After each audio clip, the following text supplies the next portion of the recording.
여러분, 안녕하세요. 학교 안에서 스마트폰 사용이 필요한가를 읽고 주장에 대한 찬반 의견을 나누어 봅시다. 교과서 170쪽을 펴세요.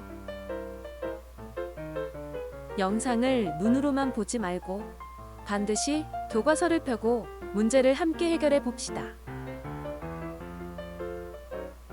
유찬인의 반에서는 학교에서 스마트폰을 어떻게 쓸 것인지를 두고 의견을 나누기로 했습니다. 학교 안에서 스마트폰 사용이 필요한가를 읽고 물음에 답해 봅시다. 최근 스마트폰을 사용하는 사람이 늘면서 초등학생이 스마트폰에 중독되는 것을 걱정하는 목소리가 높습니다. 마침내 학교 안에서 초등학생이 스마트폰을 쓰지 못하게 하는 법안까지 국회에 제출되었습니다. 스마트폰을 지나치게 쓰는 것이 문제라는 사실에는 공감하지만 초등학생들이 학교 안에서 스마트폰을 아예 쓰지 못하도록 법으로 막는 것을 두고 찬성과 반대 입장이 팽팽히 맞섭니다. 여러분은 어떻게 생각하나요? 학교 안 스마트폰 사용을 법으로 금지해야 한다고 주장하는 사람들은 다음과 같은 근거를 듭니다. 학교 안에서 스마트폰을 사용하면 학생들이 수업에 집중하지 못해 학업에 방해가 됩니다. 만약 학교 안에서 스마트폰을 사용하는 것을 법으로 금지한다면 학생들이 스마트폰에 정신을 빼앗기지 않아 좀 더 수업에 집중할 수 있을 것입니다. 아무리 학교에서 사용하지 않겠다고 다짐해도 스마트폰이 자신에게 있으면 손이 가기 마련입니다. 또 학교에서까지 스마트폰을 사용하면 난청, 시각장애, 거북목 증후군 같은 여러 가지 병에 걸릴 수 있습니다. 따라서 학생이 스마트폰을 학교에서 사용하는 것을 막는 장치가 있어야 합니다. 하지만 학교 안 스마트폰 사용을 법으로 금지하면 안 된다고 주장하는 사람들도 있습니다.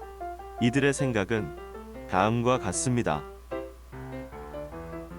초등학생의 스마트폰 중독 문제를 강제적으로 해결할 수는 없습니다. 학교 안에서 스마트폰을 쓰지 못하게 한다면 오히려 역효과만 일어날 것입니다.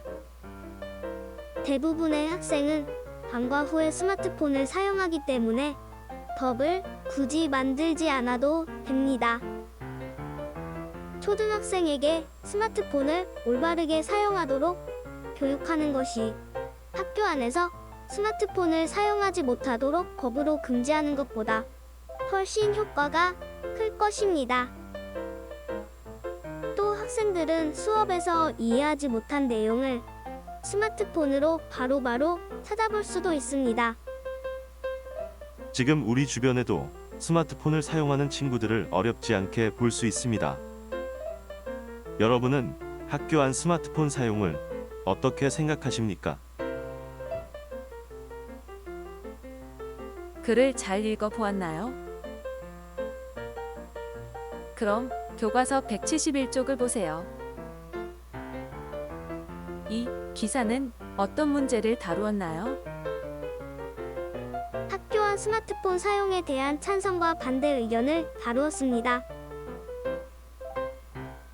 글을 다시 읽고 학교 안 스마트폰 사용에 대한 주장과 근거를 찾아보세요. 영상을 멈춘 뒤 글을 읽고 주장과 근거를 찾아 교과서에 밑줄 그어 봅시다. 주장과 근거를 찾아보았나요? 다음 글에서는 어떤 주장을 하고 있나요? 학교 안 스마트폰 사용을 법으로 금지해야 한다고 주장하고 있습니다. 어떤 근거를 들어 주장하고 있나요? 첫째로, 학교 안에서 스마트폰을 사용하면 학생들이 수업에 집중하지 못해 학업에 방해가 된다는 점. 둘째로, 학교에서까지 스마트폰을 사용하면 난청, 시각장애, 거북목 증후군 같은 여러 가지 병에 걸릴 수 있다는 점을 근거로 들었습니다. 다음 글에서는 어떤 주장을 하고 있나요?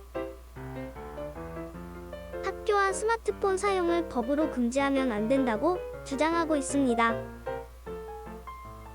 어떤 근거를 들어 주장하고 있나요? 첫째, 학교 안에서 스마트폰을 쓰지 못하게 한다면 역효과가 일어날 것이라는 점. 둘째, 초등학생에게 스마트폰을 올바르게 사용하도록 교육하는 것이 학교 안에서 스마트폰을 사용하지 못하도록 법으로 금지하는 것보다 훨씬 효과가 클 것이라는 점. 셋째, 수업에서 이해하지 못한 내용을 스마트폰으로 바로바로 찾아볼 수 있다는 점을 근거로 들었습니다. 여러분이라면 다음과 같은 주제에 대하여 어떤 의견을 제시하고 싶나요? 학생들이 학교 안에서 스마트폰을 사용할 수 있도록 허락해야 한다는 주장에 찬성하거나 반대하는 의견을 정해서 교과서에 써보세요. 학생들이 학교 안에서 스마트폰을 사용할 수 있도록 허락해야 한다는 주장에 찬성합니다.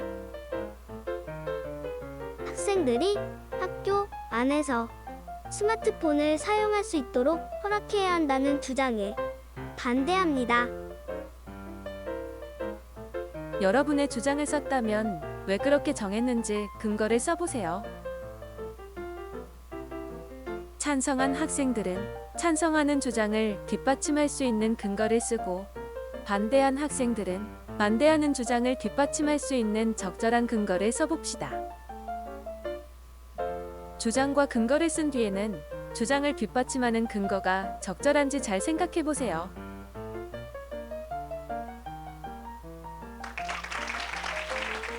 주장과 근거를 알맞게 썼다면 학생들이 학교 안에서 스마트폰을 사용할 수 있도록 허락해야 한다는 주장에 대한 나의 의견을 친구들과 나누어 봅시다.